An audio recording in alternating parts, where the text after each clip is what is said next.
All right, so let's evolve together, right? So today what I want to talk about is this great piece of technology called Aptera, which I think is very innovating. This car is amazing, and I like the way the company thinks by making the car out of composites and also putting the motors, the engines in the wheels, and making the car very light, very aerodynamic also. I think it's a great idea. I think it's a step in the right direction, right? But I would innovate it even more. For example, I would just put four wheels on it and open the side panels so you can see the beautiful wheels, okay? Because we like to look at the rims, you know how it is.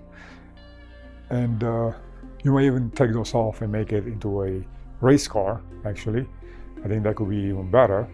Or you can put off-road wheels on it and go off-road. You know, I think that could be amazing.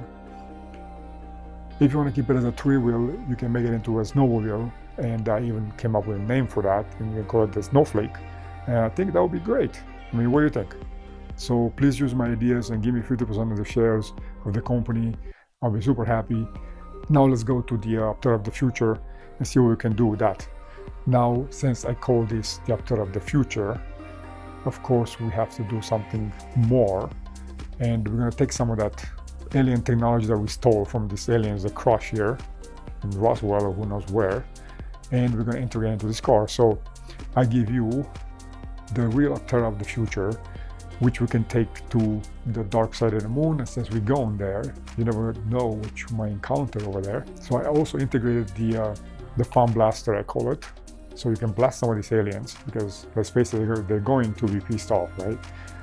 And so you can have a lot of fun with that. And when you're done with that, you can maybe even go to Mars and explore and even hang out with McDamon, maybe chill, shoot a shit, you know, that kind of stuff. And when you're done with that, you can go blast some aliens around again. And then we can come back to Earth and let me know what you think, all right?